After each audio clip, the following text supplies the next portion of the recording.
Well, good evening, Centerpoint Church, and welcome to Wednesday Night Live. I'm going to invite you to go ahead and stand, and let's go ahead and open up our service. We're going to read out of Psalm 34. This is a psalm that David wrote, and it's one of my favorite psalms because he says these words. He says, "Taste and see that the Lord is good.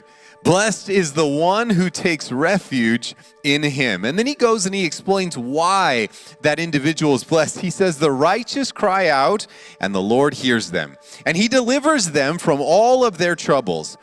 The Lord is close to the brokenhearted, and he saves those who are crushed in spirit. The righteous person may have many troubles, but the Lord delivers him from them all." Praise God for the Lord's deliverance this evening. This is why we celebrate and experience the goodness of God in this place tonight. Let's join together in worship, folks. Let's join together.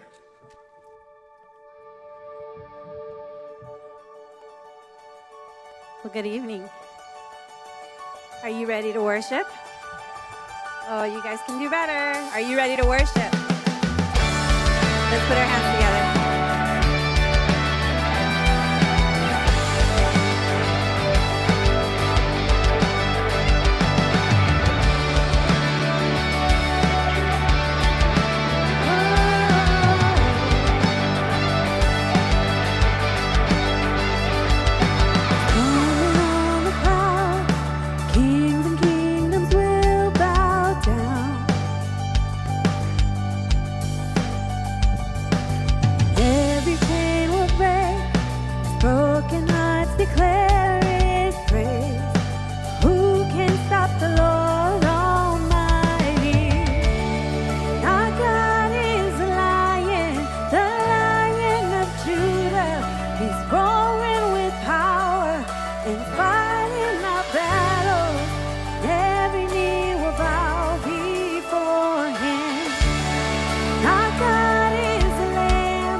bow down before him.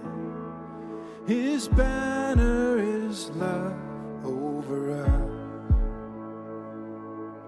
His mercies are new every morning, and I sing,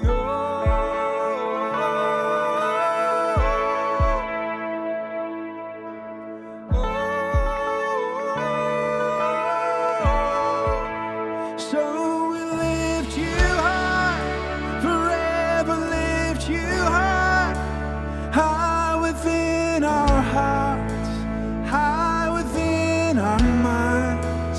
Jesus, you alone, our rock, our cornerstone, high within our hearts, high within our minds. Come, let us sing to the Lord. Come, let us bow down before him. His banner is love over us, and his mercies are new every morning, and I say,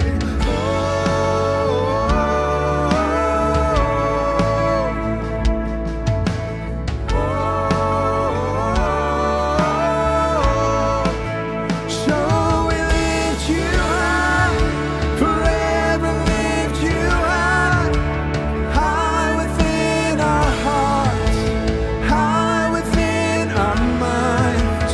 Jesus, you alone, our rock, our cornerstone, high within our hearts, high within our minds. Come on.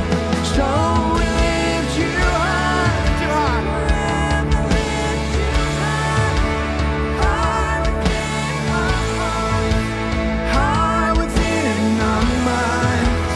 Jesus, you alone, our rock, our cornerstone, high within our hearts, high within our minds.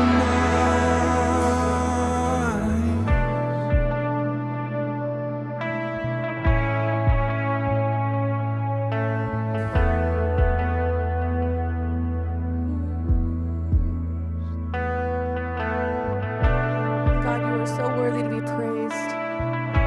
God, we give this time over to you and to you alone. God, we ask that in this time that we would be focused on you, Lord. God, that you would cut any distractions so that we can worship you. Let's sing this out. No, I won't let the rocks cry out in my place.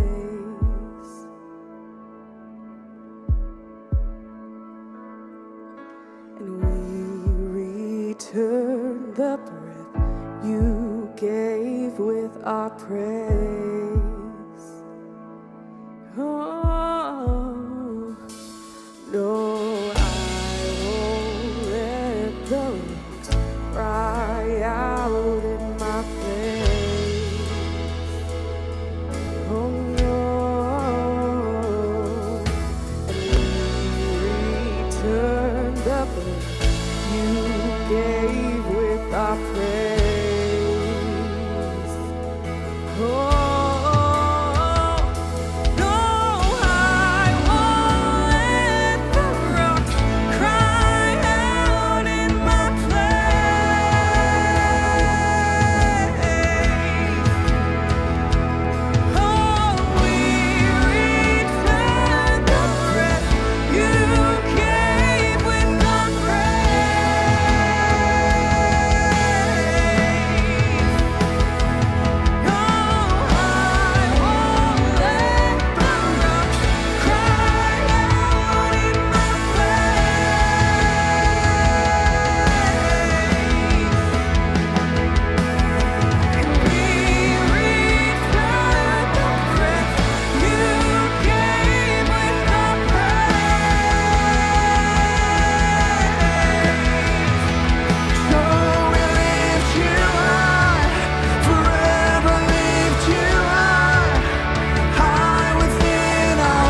high within our minds. Jesus, you alone, high within our hearts. So we lift you high, forever lift you high, high within our hearts, high within our minds. Jesus, you alone.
Your name is great and greatly to be praised. Your name is great and greatly to be praised.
Tonight because you are worthy to be praised, Lord. God, as we sing worthy you were, worthy you are, and worthy you will be forever, Yahweh, Lord. Let us not forget that you are the worthy one who is on the throne, and that's why we are here tonight, to worship you. Let's sing this out.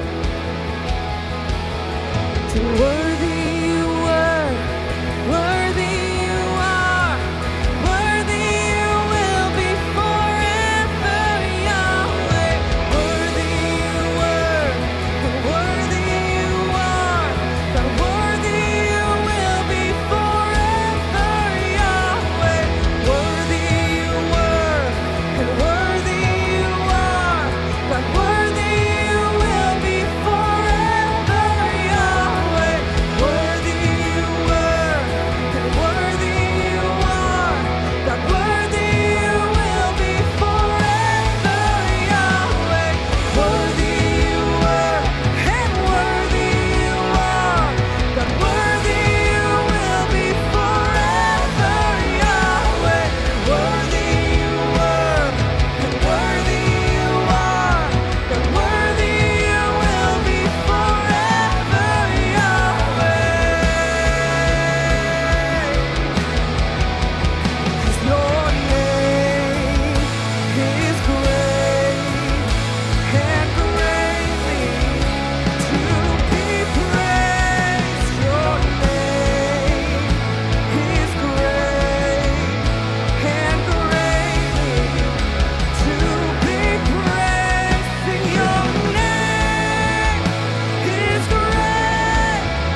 God, we worship you tonight. God, we thank you for this time.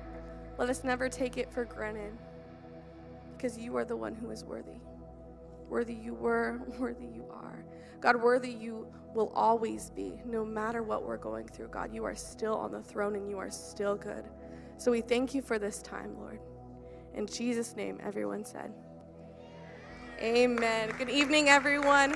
Will you guys please turn and say hello to someone around you? All right. Well, hey, welcome once again, everyone. Man, you guys are rowdy tonight. That's awesome. I love it. That's good. All right. Hey, before we get into our announcements, I'm going to go ahead and dismiss all of the kids. Everybody 6th grade and below, you are welcome to go. Who's back there? Miss Christine is back there. Miss Shannon is back there. Miss Leticia is back there. Anybody else? I don't see anybody. All right. You guys are welcome to head off to the kids department downstairs. And, all right, let's make sure they don't get trampled here. All right, very good. Okay, junior high and high school, you guys are welcome to go. Have a great night. We'll see you guys. Awesome, very good. All right, and for those of you sticking around, thanks for joining us here at Centerpoint Church, where we want to see people believe in Jesus, belong to the family, and become fully devoted. If you are joining us for the very first time tonight, thanks for being here. Thanks for giving us a shot. I want to invite you to please stop by the lobby and talk to one of the folks there. Let them know you are visiting. We have got a free gift for you as a way of saying thanks for joining us tonight. I hope you have a great time. We got a bunch of great groups meeting this evening. Before I dismiss you, though, I want to give you 2 quick announcements. Our first announcement is for our parent and youth worship night. Oh, I should have waited to dismiss the youth, huh? They would have been cheering right now. You don't know it, but they'd be cheering. Thank you. I said the youth.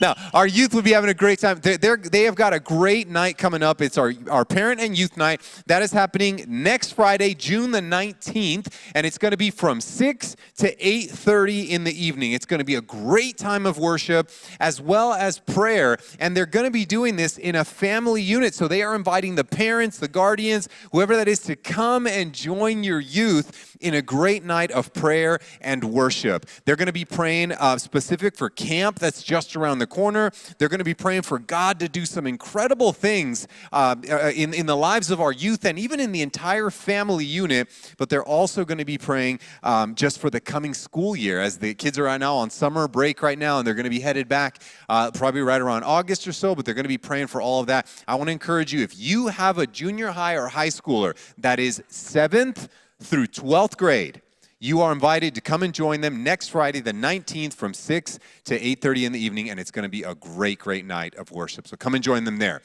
Also, we have got a membership class coming up. That's happening Sunday after next. That's going to be June the 28th, and we're offering that class at 2 hours. We're going to offer it at 12 in the afternoon, so during the noon service on Sunday, and then again at 5 o'clock in the evening if you come to the evening service. I will be leading that class. I want to encourage you, if you're interested in becoming a member of Centerpoint Church, or maybe you just want more information on what it means to be a member, this is a great opportunity for you to get that information. You can visit our website for all of the information we've looked at tonight, but we look forward to seeing you at either of those 2 events there. With that, here are all of our groups that are meeting this evening. For Through the Bible, you guys are in for a treat. Pastor Jeff is on vacation, some well-deserved vacation with his family. So you guys have got Mr. Josh Rado, who's going to be leading you folks this evening. We're very excited for him. And you're going to be teaching through Samson. We're going to be in the book of Judges tonight, so we'll be working our way through Samson. We've got prayer and healing, our Spanish group, Women's of Faith, Married Couples Fellowship, our men's Bible study, young adults, and then everybody else is already gone. Hey, I hope you guys have a great night. If you need help finding a group tonight, come and talk to me. I'll be glad to point you in the right direction. Have a good night, everybody. All right. Hello, and welcome to the Bible. Let's start off with a quick prayer. Dear Heavenly Father, I just want to thank you for allowing us to gather here together, Lord, and to study your word, and to remember that when we do this, this is an act of worship, and that is the primary goal of studying your word, Lord, is to learn more about you and to worship. And if anything else comes forward, it's just a bonus, Lord. I thank you for this opportunity, and I pray that it's just a fruitful night, Lord, and that we all learn something new. In your name we pray, amen. Okay, so A little bit about me. I have been at Centerpoint for 22 years at this point, I believe. And for the past 5 years specifically, I've been in the young adults, being a young adult leader. And I taught several lessons. This is one of the ones I taught. I did an entire series on Judges because I'm weird and I like the dark books, and Judges is a dark book. And Samson's my favorite character. So also, I'm a very informal leader. I don't tend to like to just stand up and talk and have, just a wall of silence. So if at any point you guys have any questions, shout it out. I'll repeat it into the mic, number one, to make sure I heard you right, and number two, so the people online can hear it. And then I'll answer it. And like I said, don't feel like you need to raise your hand or anything. Just shout it out. Like I said, very, very informal. All right, so let's start with some of the background on Judges. Judges, one of the main verses is Judges 17:6. Oh, by the way, we're going to be in Judges 13, 14, 15, and 16. But going to go to 17 real quick. Thank you. So Judges 17:6 says, "In those days, Israel had no king, and everyone did as they saw fit." And this is a common theme in Judges, is the Israelites wanted a literal king, but God wanted to be their king, and they wanted someone personal. So God compromised, and he gave them judges. And then Judges is a downward spiral. They start off with some really great moments, and then as it goes on, each judge gets worse and worse and worse. And tends to be what happens is there's a judge, Israel's in a time of prosperity, they fall into sin, and they slide a lot. A new judge gets raised up, and they raise up a little bit higher than where they were in sin. And then after a time of prosperity, the judge dies, and they go back into sin and slide down even further, and it's just a repeated loop. Samson is the final judge. So it was similar to a king, but it was more like it was like a literal judge. Like if anyone had any like disputes or anything like that, it was for them to settle it. And then oftentimes the judges were also like military leaders as well. So Judges, like I said, is a continual downward spiral. And as we get to Samson, he's the final judge. So this is Israel at its worst. And to be honest, as much as I love Samson, he's an objectively pretty terrible person. But he's very fascinating. So while I was preparing this, I just was thinking that I think most of us would agree that like our society is a downward spiral, regardless of which side of the political aisle you're on. It's just we all think we're a downward spiral. The only thing that changes is if you think we're in an upswing now or a downswing now. But we can all agree that society is getting worse, I think. Am I the only one? No? Yes? Okay. Whew. I was like, man, I sound like a cynic right now. Okay, so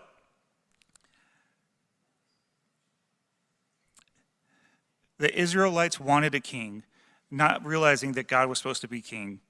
So they had judges. Samson's the final judge of the book of Judges, and he foreshadows Jesus. Jesus is the final judge, period. Both literally, as in on the last days, he's going to judge everyone, but he's also like the final judge. No one comes after him. We don't need anyone else. He is our king and our judge. So in John 5:39, so I use my phone as my Bible. So if you see me on my phone, it's because I'm looking up a verse. I am not texting anyone. Okay, John 5 is what I said. John 5:39. So John 5:39 says, "You study the scriptures diligently," this is Jesus speaking, "because you think that in them you have eternal life. These are the very scriptures that testify about me." So if that's true, we should be able to go through the books in the Old Testament and find Jesus in them. And actually in the story of Samson, we find Jesus both figuratively and literally. So let's start with Judges chapter 13.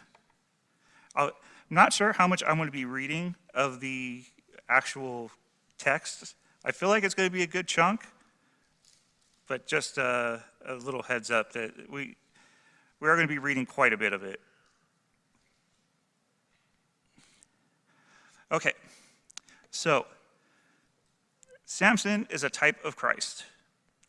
You can see his reflection, the Christ's reflection in Samson, but you can also see his flaws, which I do think is beautiful, because as bad as Samson is, you can say the same thing about all of us.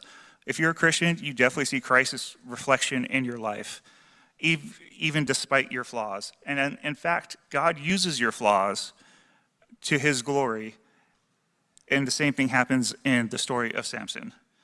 So let's start with Samson's birth. Samson's birth is foretold to his mother by an angel. And she's been barren her whole life, she's unable to have children. And she tells her husband, and her husband doesn't believe her. So let's read that real quick.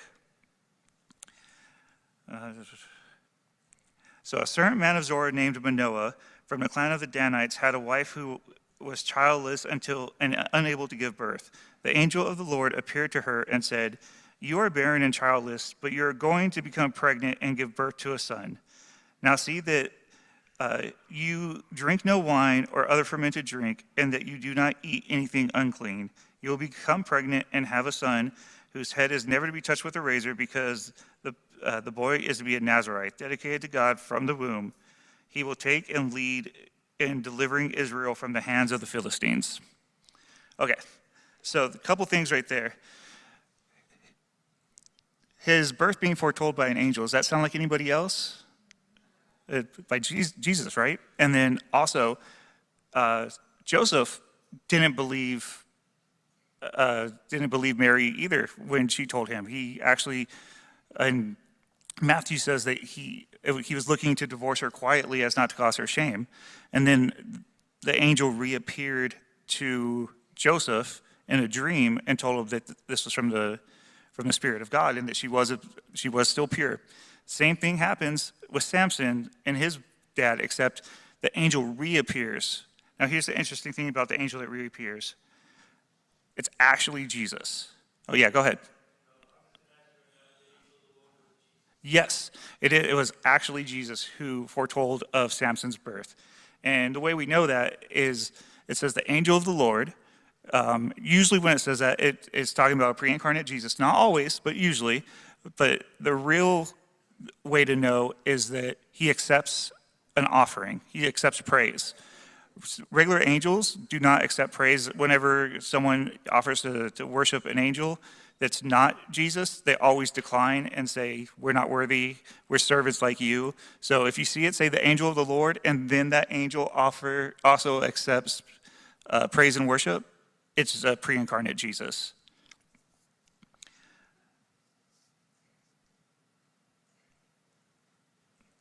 So the angel returns, and Manoah asks for him to tell the angel to tell him what he told his wife. And the angel repeats it, and Manoah worships, and he says, "Please stay and let us feed you." Angel basically says, I don't eat. What do you want? And he says, "Present me a burnt offering, and I will accept it." And that's exactly what happens. And the angel does. The burnt offering is accepted, and the angel accepts it and takes it up to heaven with him, and then they vanish. And that's when Manoah and his wife, who we actually don't know her name, it's never mentioned.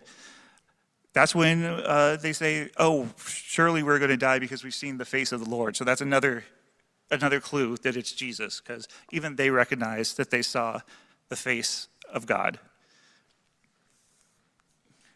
Do I need to adjust it? Oh man, no one wants to see my face. It's okay.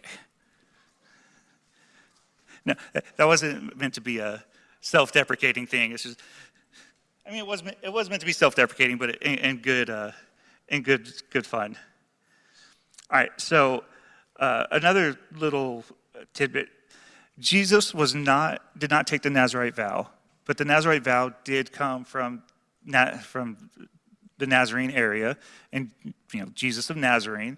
So while it's a little bit of a stretch, that's another parallel between Jesus and Samson. Is they both took the they didn't both take the vow, but they were both either a Nazarene or a Nazirite both from the same area. And the Nazirite vow, just for you guys to know, because this does come up in the story, very important. First off, Nazirite means to be set apart. So he's literally taking a vow to be set apart. And what this vow entails is nothing to do with grapes. Like, they can't eat grapes, they can't drink wine, they're not even supposed to be in vineyards. They cannot cut their hair. Their hair has to be, no razor can touch their head. They just have to let it go. And then this one's also a very important one, is no contact with dead humans or animals, because they are supposed to be set apart and clean. And in the Old Testament, in the law, it says if you come in contact with a dead body, you're supposed to shave off all your hair, wait 7 days, take a bath. So obviously, if they're not supposed to cut their hair, they have to stay away from dead bodies, or else they have to violate God's laws. So now here's something that I find super interesting. This is another little parallel that's not directly stating that is Jesus, but just let me read it real quick. This is going to be Judges 13, 24, and 25. So it says, "The woman gave birth to a boy and named him Samson. He grew and the Lord blessed him, and the Spirit of the Lord began to stir in him while he was in Manaah Dan between Zorah and Esthahal." Now the very next thing is verse 14, or not verse, chapter 14. And it says, Samson went down to Timnah where he saw a young Philistine woman. This is the same wanting to get married. So there's a huge gap. We go from Samson's birth to him being an adult. Same thing happens in Luke when it's talking about Jesus. So Luke 2:52. Let me move to that real quick.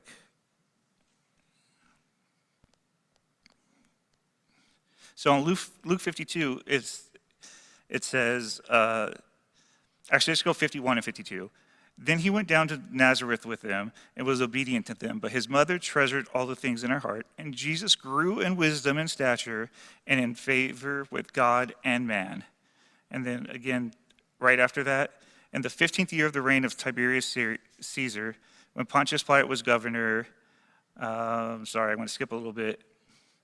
He went into the country among the Jordan, preaching baptism. So this is actually talking about John.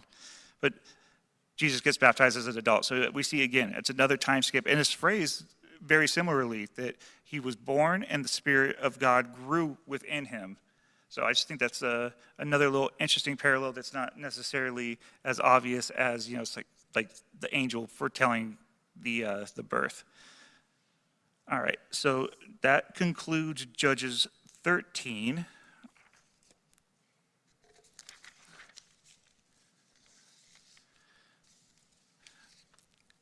So now we're going to be in Judges 14.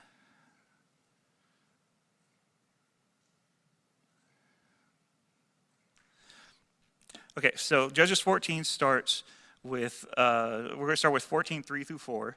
And it says, his father and mother replied, sorry, let me go back. My notes say 13, 3 through 4, or 14, 3 through 4, but let's do 2. When he returned, he said to his father and mother, "I have seen a Philistine woman in Timnah. Now get her for me as my wife." His father and mother replied, "Isn't there any acceptable women among your relatives or among all of our people? Must you go to the uncircumcised Philistines to get a wife?" But Samson said to his father, "Get her for me, she is the right one for me." And then verse 4, his parents did not know that this was from the Lord, who was seeking an occasion to confront the Philistines, for at the time they were ruling over Israel. So this is another example of God just using people's flaws. Samson is very much ruled by his desires, by right now we're going to see it being like love struck. And he's supposed to be saving Israel from the Philistines. So why is he marrying a Philistine? Right? That seems like a conflict of interest. But again, this was from God. God put it upon his heart to marry this woman. So it's just, like I said, another example of God using Samson's faults for his own glory, for God's glory.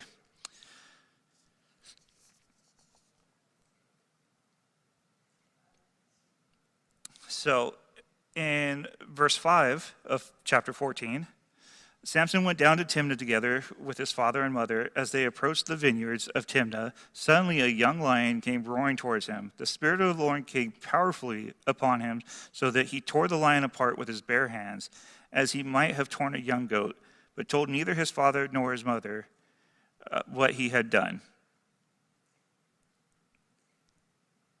Okay, so remember how we were talking about the Nazirite vows, and I was telling, can't do anything with wine, can't touch dead bodies, you're not even supposed to be anywhere near grapes. Why is he walking in the middle of a vineyard? And I understand that the thing with the lion was life or death, so I'm not going to ding him on that yet, but that does come back. So, did you have a question?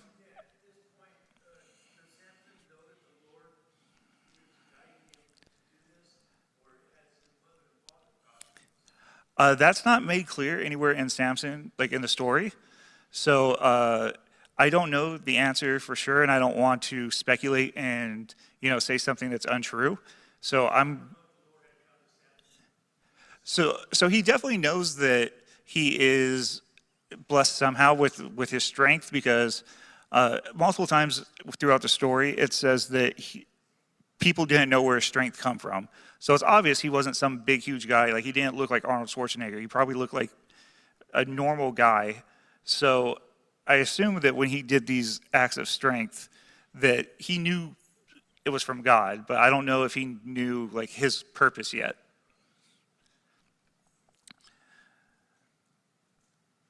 So a little bit later, after they go and talk to the parents of the woman of Timnah, Samson is going back.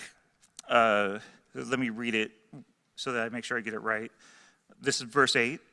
Sometime later, when he went back to marry her, he turned aside to look at the lion's carcass, and in it he saw a swarm of bees and some honey. He scooped out the honey with his bare hands and ate as he went along. When he rejoined his parents, he gave them some, and they too ate, but he did not tell them that where he had gotten the honey from the lion's carcass.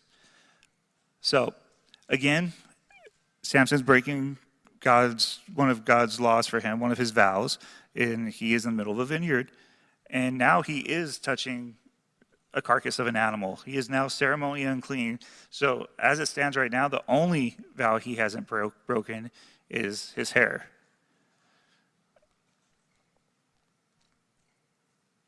So, they arrive in Timnah, and he throws a wedding feast for his bride. It says in the book that he's already married. It says that it's his wife and that they're having a wedding feast.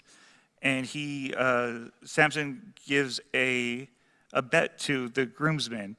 And the way this worked is most of your translations probably say 30 companions, 30 groomsmen, same thing.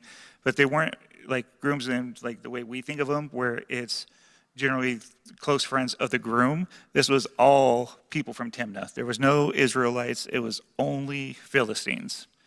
So there's 30 groomsmen, and Samson makes a bet with them. He bets them 30 garments and 30 changes of clothes. Now, this is in a time where each man had one, maybe two garments and changes of clothes.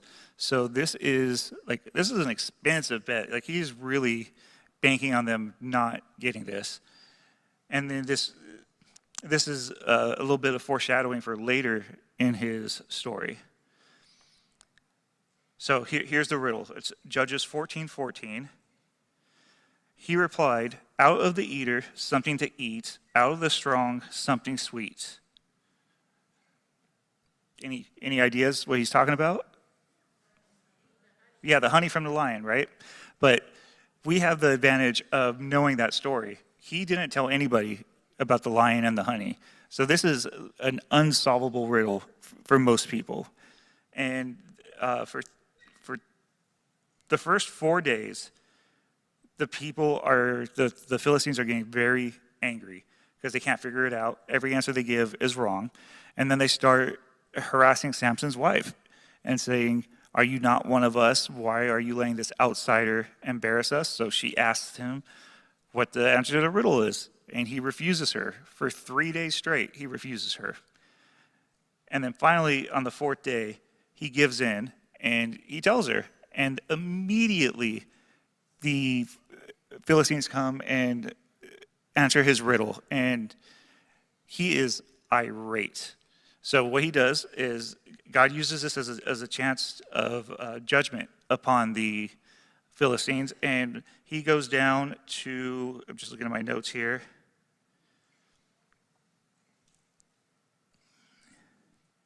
So Samson goes up to the city called Ashkelon. This is one of the 5 main cities of the Philistines. Like, this is a huge fortified city. This isn't just something that people can, it's fortified. It's not like something you just come in and ransack. And he goes there and he kills 30 people and takes their garments in order to pay his bet, which obviously is horrible. But this is a contra parallel to Jesus, right? So where Samson went and killed people to pay his death, Jesus came and died for us to pay our debt. So it's a parallel, but kind of like a funhouse mirrors of parallels where like it distorts it.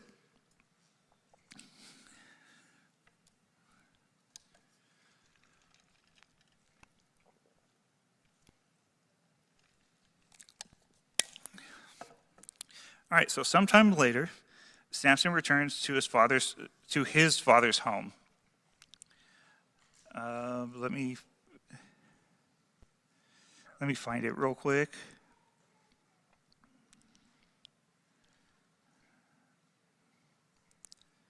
Okay, so it says, this is 14:19. Then the Spirit of the Lord came powerfully upon him. He went down to Ashkelon, struck down 30 other men, stripped them of everything, and gave their clothes to those who explained his riddle.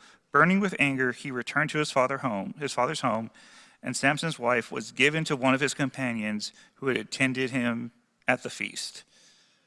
Yes, so Samson just married this woman. Again, remember, this was like love at first sight for him.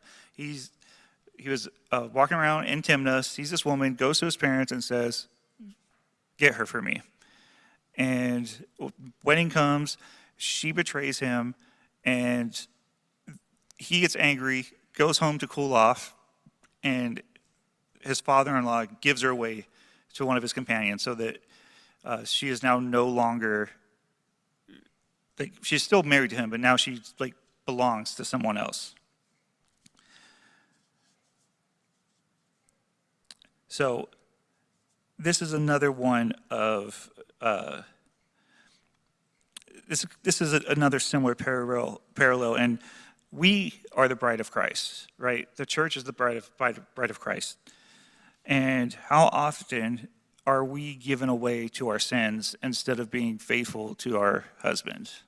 I'm not trying to, just saying that was something that was very convicting to me when I read it. It was like, we do the same thing, and I felt bad for Samson. How much more so should I feel bad that I do this to Christ my King?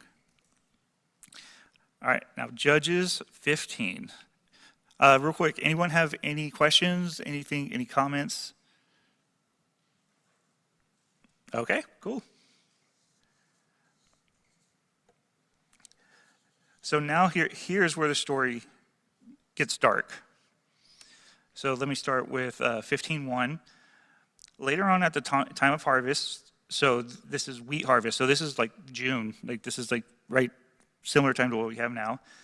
Samson took a young goat and went to visit his wife. He said, "I'm going to my wife's room," but her father, his father-in-law, wouldn't let him go in. And he says, "I was so sure that you hated her. he said that I gave her to your companion. Isn't her younger sister more attractive? Take her instead. Samson said to them, this time I have the right to get even with the Philistines, and I really harmed them. So Samson returns to his bride and finds out that she has been given away. And of course, he's upset. Like, he was upset before and he left to cool off. Now he's Samson mad. So this is one of the parts of the story that doesn't get shared very often. Hold on, my shoe's falling off. Okay, there we go. And this honestly makes me dislike Samson. Like, I love Samson. He's my favorite character in the Bible, or my favorite story in the Bible.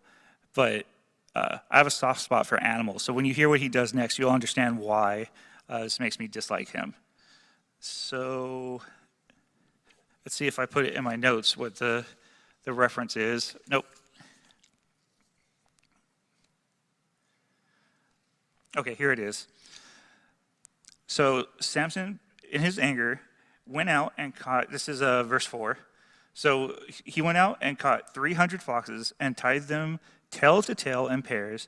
He then fastened a torch to each pair of tails, lit the torches, and let the foxes loose in the standing grain of the Philistines. He burned up the shocks and the standing grain together with the vineyards and the olive groves.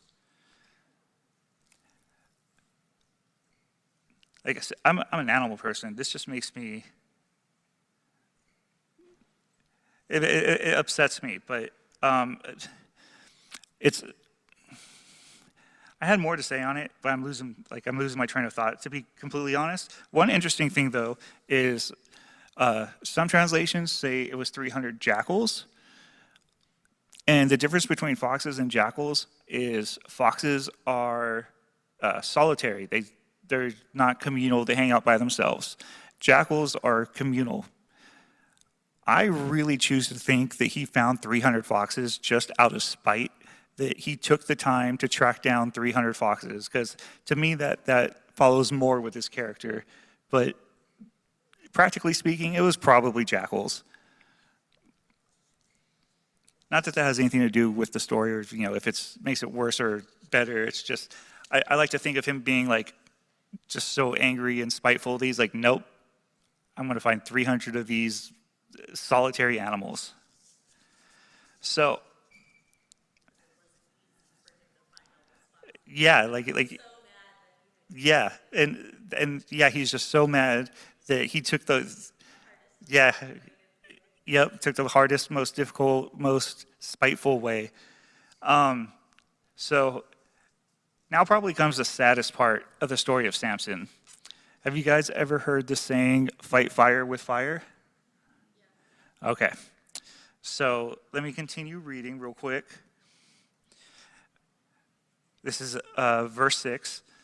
When the Philistines asked, who did this? They were told, Samson, the Timnite's son-in-law, because his wife was given to his companion. So the Philistines went up and burned her and her father to death.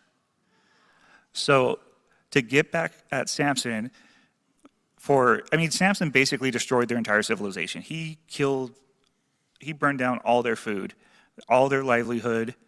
So I understand, but they had nothing directly to do with it, and this was just to get back at Samson. And truthfully, this is the darkest part of the book, of this story. There's much darker parts in Judges, believe it or not. All right, let me find my spot again.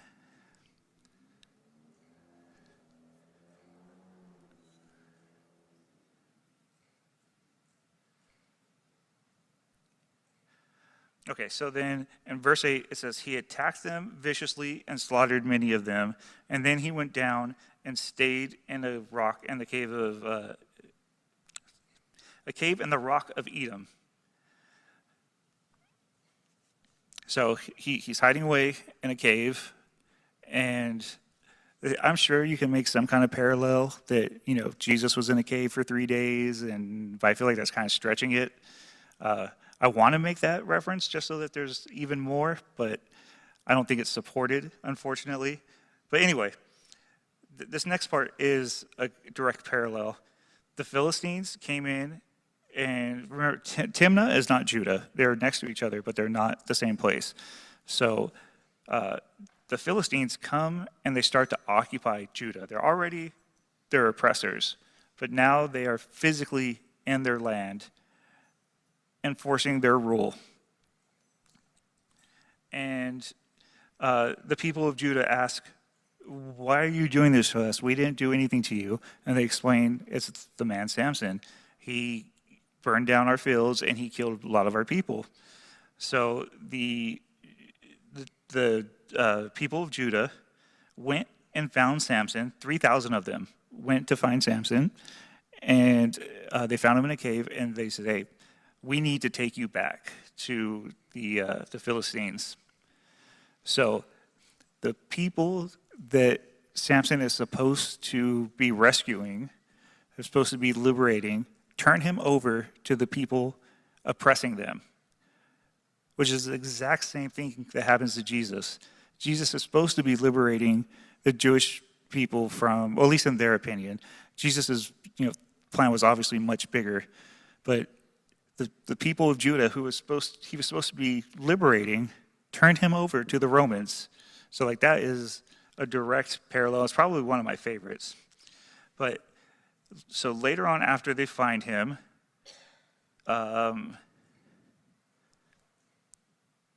they capture Samson, and he says to them, "I will go with you. Just promise me you won't try to kill me." And I think this is another interesting little parallel because, like the Jews, when it comes to Jesus' trial, because they were being occupied, they didn't have the authority to kill Samson, just like the Sanhedrin didn't have the authority to kill Jesus. They still had to go through their rulers to get it done.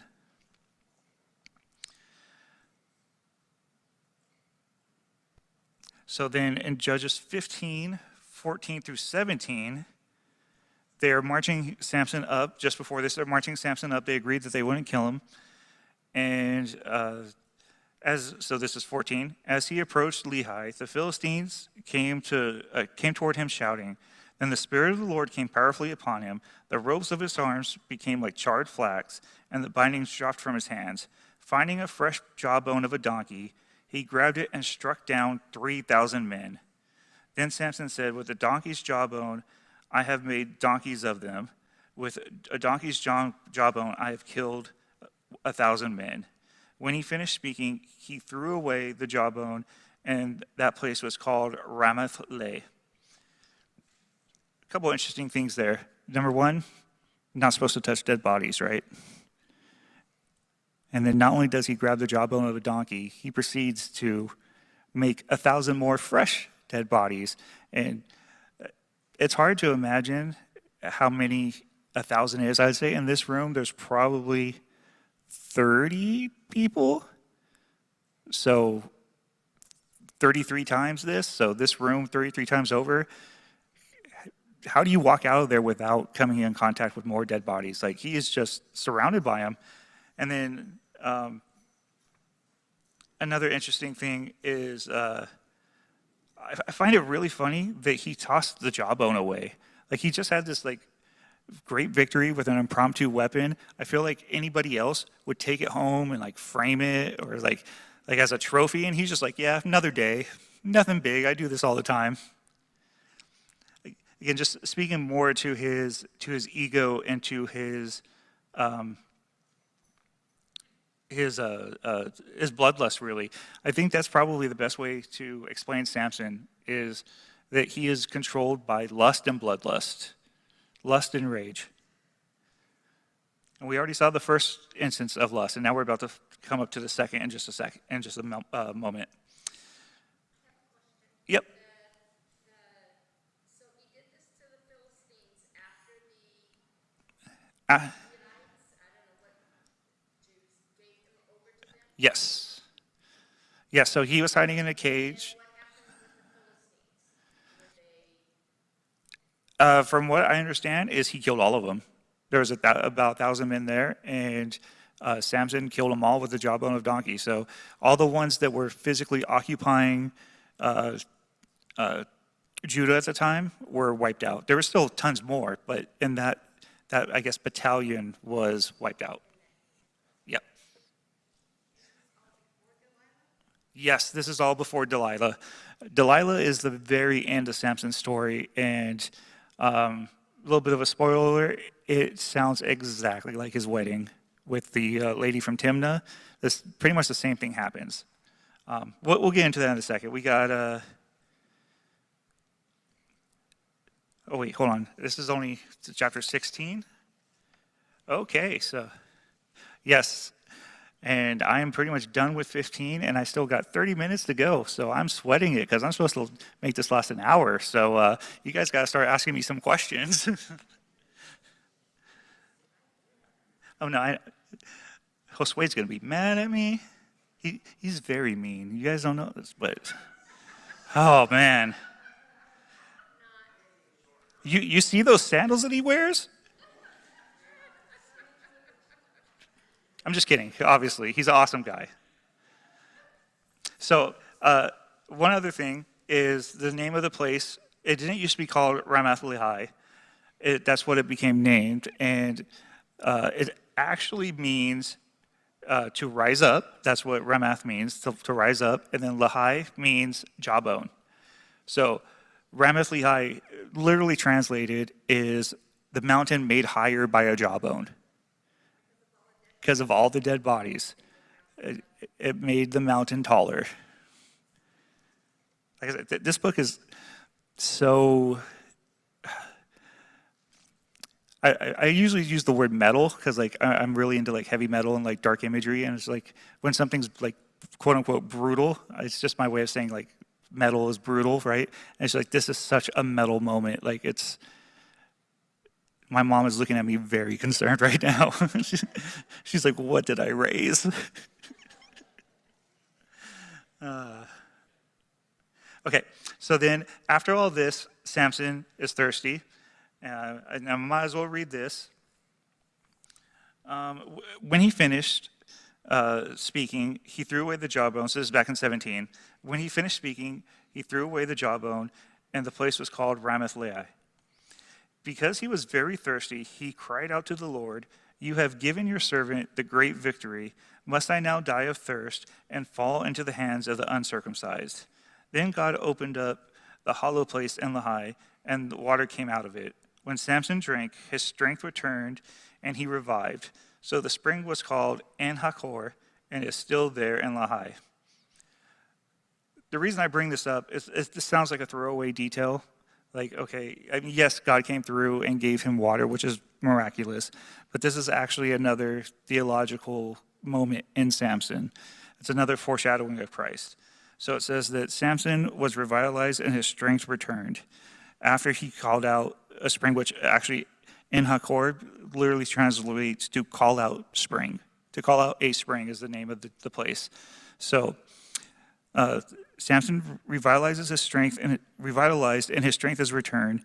Jesus is our revitalizing spring and our strength when we call out to him.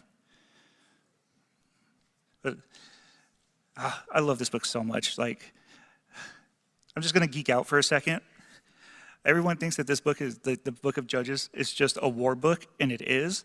But seriously, every single story of Judges, you see parallels to Jesus. Some of them more than others. Samson's is probably the most, but they exist in, why am I blanking on his name? Gideon. They exist in Gideon. They exist in Jephthah. Geeking out. I love the book for more than just the blood and the gore. Like, I really do love it for its theology that is in there. All right, so 16, the last one. I'm going to slow roll this. So in chapter 16, it starts out with, it's going to be a little graphic, nothing too graphic, but the way it starts is one day, this verse 1, one day Samson went to Gaza where he saw a prostitute and he went to spend the night with her. The people of Gaza were told, "Samson is here," so they surrounded the place and lay in wait for him all night at the city gate. They made no move during the night, saying, "At dawn we will kill him." on, let me just make sure. Yes, but only half the night, which doesn't make it better. I'm not trying to but there is a reason that he only spends half the night with her, and I'll get to it right now. But yeah, this is just another instance of Samson giving in to his lust, doing his own thing, and he almost dies for it. This is in Gaza, which is another, so Ashkelon was one of the 5 fortified cities of the Philistines. Gaza's another one. So, and this is believed to have been their biggest city. This is like, if they had a capital, it's Gaza. So, also think about this. This just dawned on me. Like, he had just killed 1,000 of their men with a jawbone, and then decides to go to their capital city. Like, talk about not bright, and also just like the foolish courageness. Yes, he is still considered a judge. He's not doing his judgely duties, but he is still considered a judge. Like I said, as the story of Judges goes on, each judge gets more morally corrupt than the last. And again, Samson's the final judge, so he is the most morally corrupt. He is the bottom of the barrel. But I don't know if I said this earlier. He is still, and I think it's Philippians. I'm terrible with addresses. I know my Bible, I just can't tell you exactly where it is. It's in the New Testament, where they talk about the Hall of Faith, where we're going to see Moses and Aaron and David and all these other people who were saved. Samson's mentioned in there. What was that? Hebrews, yes, Hebrews, thank you. Yes, and despite all of his flaws, Samson's mentioned in the Hall of Faith, which, yes.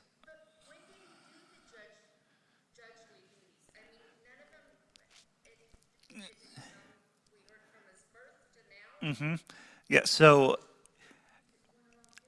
yeah, like, he was a judge, it's just all of his sentence was the death penalty.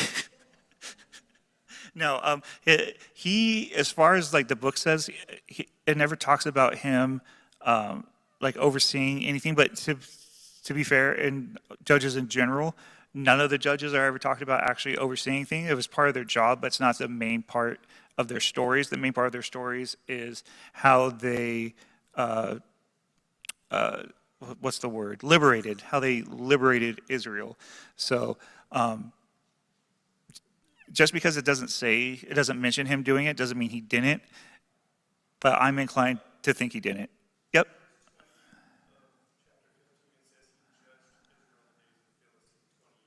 Yes. Yeah, he judged it. So a judge is also a title. So when it says it's saying he judged for 20 years in Israel is equivalent to saying he ruled 20 years in Israel. But because they didn't accept, they didn't have the word, they didn't have the role of king. The judge was kind of like a temporary king. The way that God had set it up was that God was supposed to be king, and that the judges were supposed to be beneath him, and they were supposed to like handle things kind of like, if you think how I think Solomon is a much better example of what judges were supposed to be, where they would sit on a throne, they would handle disputes, and they would give out, their rulings. And I'm sure some judges did that. It's just, it doesn't talk about it expressly. So again, just because it doesn't talk about it doesn't mean it's there, but I can't say for sure that he ever did it, other than he definitely judged the Philistines. Okay, so let's go back to the gate of Gaza real quick. So again, he went to spend the night with the prostitute, and the Philistines said, okay, we're not going to attack them in the middle of the night. We're going to wait till morning, because the way that the city gates worked is at sunset, they closed and locked him up, and there's no one going in or out. So they figured, he's not getting out, we might as well just wait till morning and ambush him on his way out. So what Samson does is, halfway through the night, he gets up, he walks to the city gate, and let me just read it, because I think this is another testament to both his strength and his pettiness. So this is verse 3 in chapter 16. But Samson lay there only until the middle of the night. Then he got up, took hold of the doors of the city gate, together with the 2 posts, and tore them loose, bar and all. He lifted them to his shoulders and carried them to the top of the hill that faces Hebron. So these are huge, huge gates. They have to accommodate both people and like camels and caravans coming through, because this is a major city. This is a trade hub. And he just walks in, picks up the entire gate, probably some of the wall with it, and carries it. And there's some debate about how far he carries it. So one interpretation is that he carried it a couple miles to a hill that was facing Hebron. But some scholars believe that he carried it for over a day. They think he carried it for 40 miles back into Hebrew territory and set it down. And this is super significant in the back in this time, because if you controlled the city gates, you controlled the city. So what Samson just did is he walked into their city, they tried to ambush him, and he said, nope, this is my city now, and then marched his gates back into the territory of Israel, which, again, just the pettiness of this man is, again, I'm weird, I find it hilarious. All right, so let's continue on, and now we come to Delilah. So let me find where the story, oh, okay. Yep, starts in 4. Sometime later, he fell in love with a woman in the valley of Sorek, whose name was Delilah. So Sorek is still part of the Philistine Empire. It's right on the edge of Judah and the Philistine Empire. So he's still in enemy territory, but he's much, much closer to home this time, for once. And so, let me just, okay, so she lived in the valley of Sorek, whose name was Delilah. The rulers of the Philistines went to her and said, see if you can lure him into showing you the secret of his great strength and how he can be overcome, or how we can overpower him so that we may tie him up and be subdued. Each one of us will give you 1,100 shekels. So just to put that in perspective, there's 5 major cities. This is all 5 rulers talking to Delilah. They're offering her 1,100 shekels of silver each. So that's 5,500 shekels of silver. In today's money, they're offering her $15 million. That's how bad they wanted Samson. Samson embarrassed them left and right, and they're so desperate that they are offering $15 million. So let's continue on just a little bit. So as you're going to see, history repeats itself. If you guys remember the initial, his wedding with the riddle and his wife nagging him for 3 days, same thing happens here. So I'm just going to go through all this. So Delilah said to Samson, tell me the secret of your great strength and how you can be tied up and subdued. Samson answered her, if anyone ties me with 7 fresh bowstrings that have never been dried, I'll become as weak as any other man. Then the rulers of the Philistines brought her 7 fresh bowstrings that had never been dried, and she tied him with them. With men hidden in the room, she called to him, Samson, the Philistines are upon you. But he snapped the bowstrings as easily as a piece of string snaps when it comes close to a flame. So the secret of his strength was not discovered. Then Delilah said to Samson, you have made a fool of me. You lied to me. Come now, tell me how you can be tied. So, okay, this is gaslighting 101. Like, how can we take away your strength and you can be captured by your enemies? And he tells her, and then he wakes up, and that exact situation happens to him. And then she plays the victim. Why would you lie to me? How could you? So this happens a second time. She asks him. I'm not going to read the entire thing because it's the same thing. But this happens a second time, and this time it's with fresh rope that has never been used. And he wakes up. He's tied by fresh rope. She yells, Samson, quick, the Philistines are upon you. He breaks out and he subdues them. And then she again says, "Why do you keep making a fool of me? This is the second time you've lied to me. Don't you even love me?"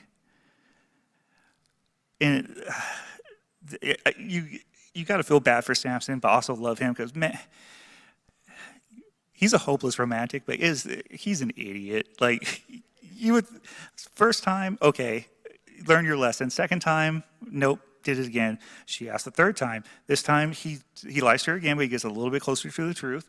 And he says, "If you tie my hair into a loom and then close it with a pin, I will become as weak as any other man."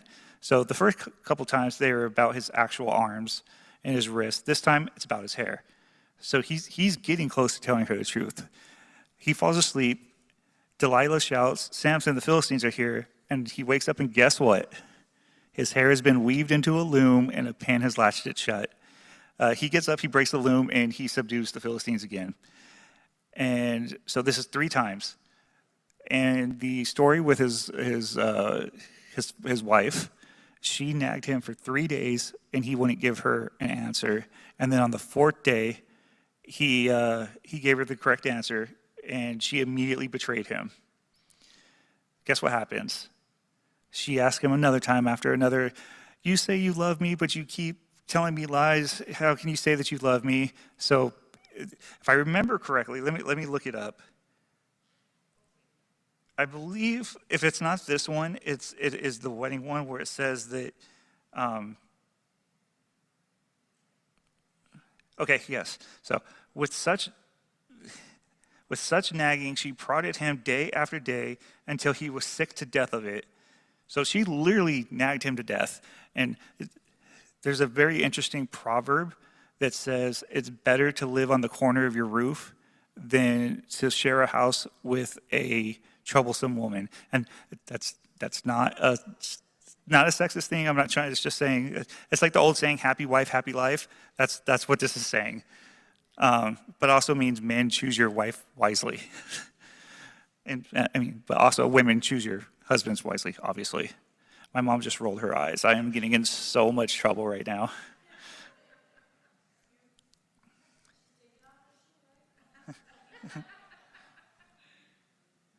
Okay, so now let me go to Judges 16, 15, and 16. So then she says to him, "How can you say I love you when you won't confide in me? This is the 3rd time you have made a fool of me and haven't told me the secret of your great strength." Then with such nagging, and she prodded him day after day until he was sick to death of it. So he told her everything. "No razor has ever been used on my head." And he said, "Because I have been a Nazarite dedicated to God from my mother's womb, and if my head were to be shaved, my strength would leave me, and I would become as weak as any other man." So Delilah rests his head in her lap and strokes her hair. And after he falls asleep, she shaves his head, which, man, he must be a deep sleeper. For you, most of you don't know this, I used to have really long hair.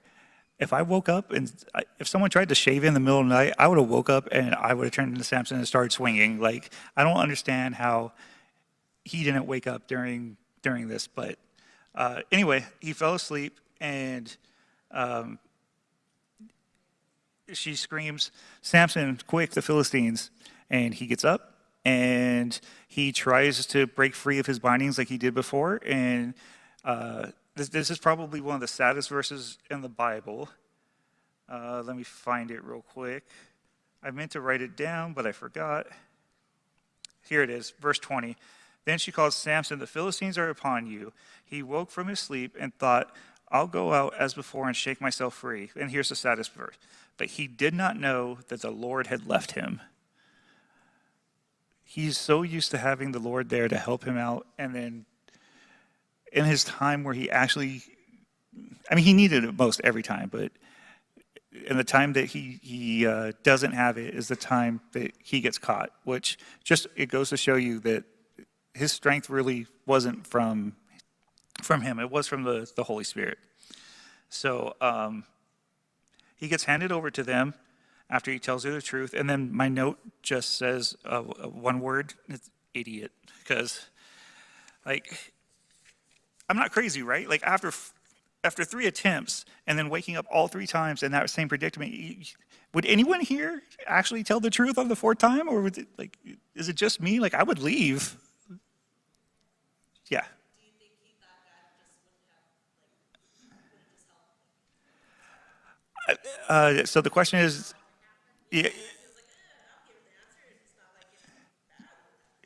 yeah. So for those online, she asked if he just thought that God would still come through. I don't think that's what it was.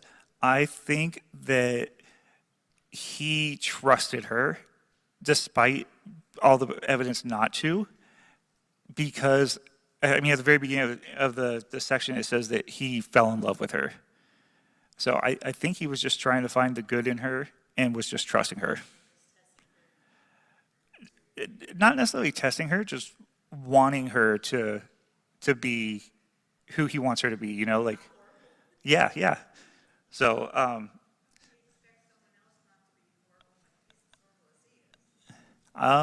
there are plenty of awesome, nice people who are married to horrible people. It happens all the time. The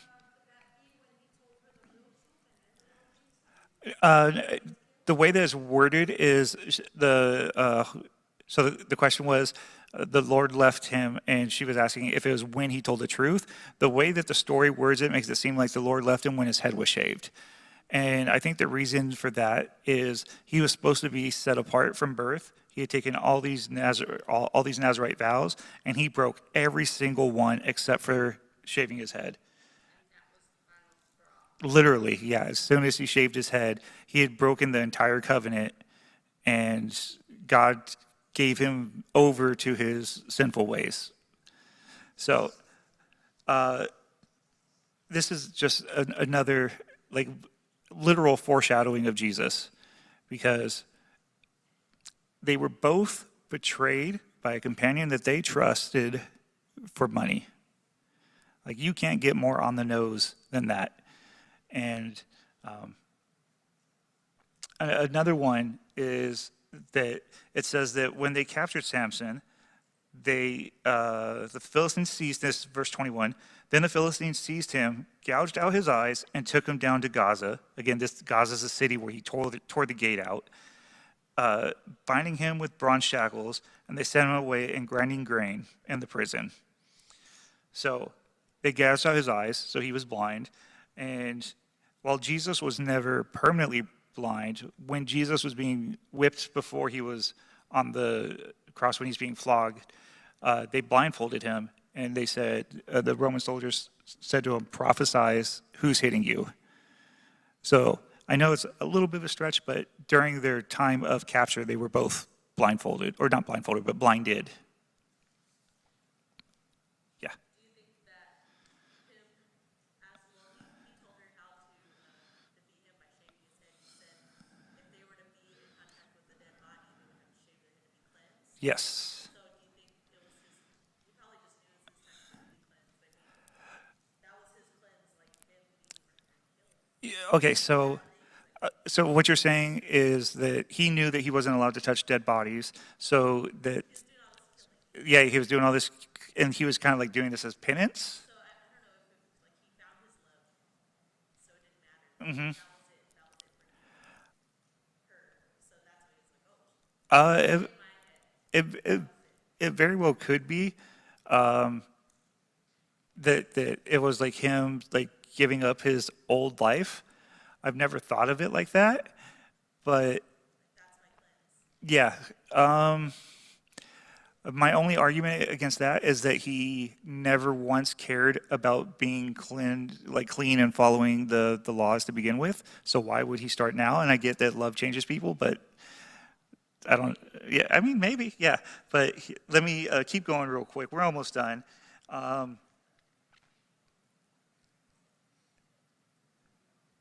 So while he is in captivity in Judges 16:22, it says, but the hair on his head began to grow back after it was shaved.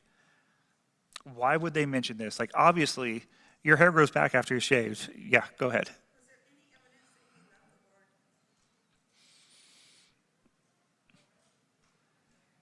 I don't know. Like, he's in the Hall of Faith, and so he had faith in God for some things.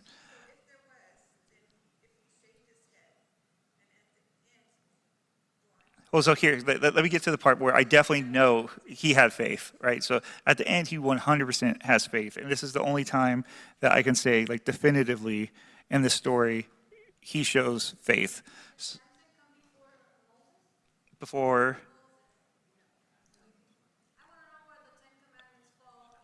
Oh, okay. Yes. Gotcha. So there's Moses, the Exodus, and then they wander the desert for 40 years. And then when Moses dies, he appoints Joshua as his successor. And then when Joshua dies, they go into the story of Judges. And the first judge is, I want to say Deborah or Ehud. I can't remember off the top of my head. But anyway, and then that's when the judges start. So it's a lifetime, a whole generation removed from Moses. Yes. Yep. Great question. Yeah, great question. That's just how he was. Yep. Okay. So his hair is growing back, and it's a symbol of God's rejuvenating love, right? That it's showing that he still loves us and he can still use us. So in his death, which is 25 through 30, and this should pretty much end the book. It ends in 31, so I'll just do 25 through 31. While they were high in spirits, this is the Philistines. While they were high in spirits, they shouted, "Bring out Samson to entertain us."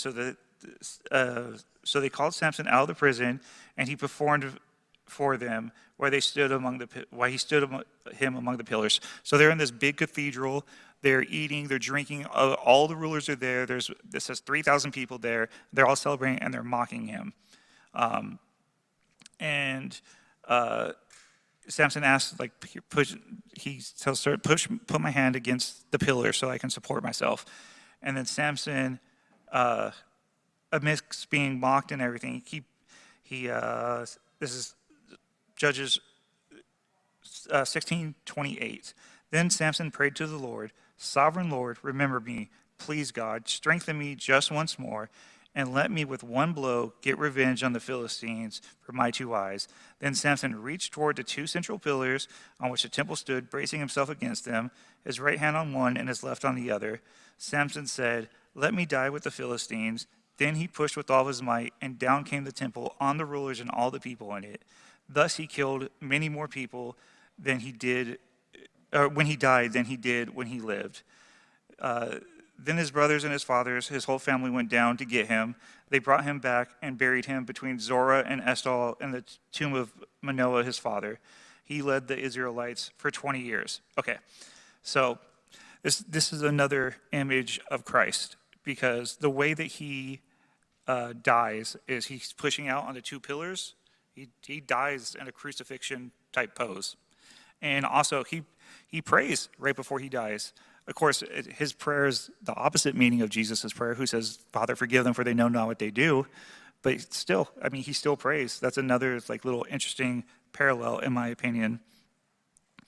All right, and then just in closing, Samson did his own thing his whole life, which is the exact opposite of Jesus.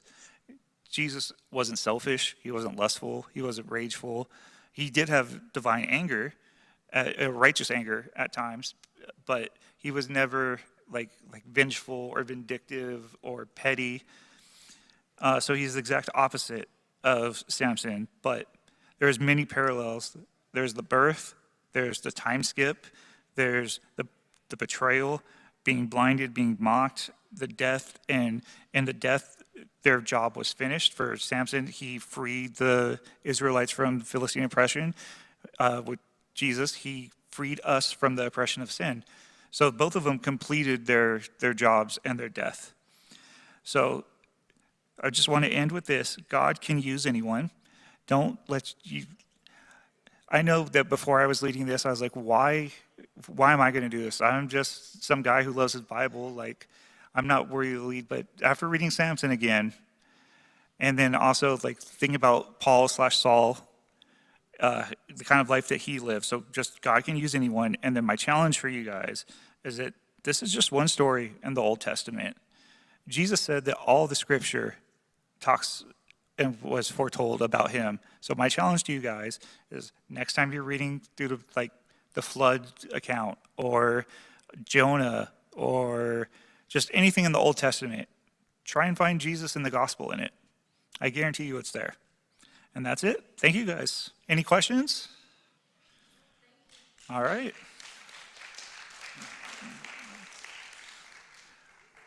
All right, thank you guys. I'm over in time, so you guys have a great night.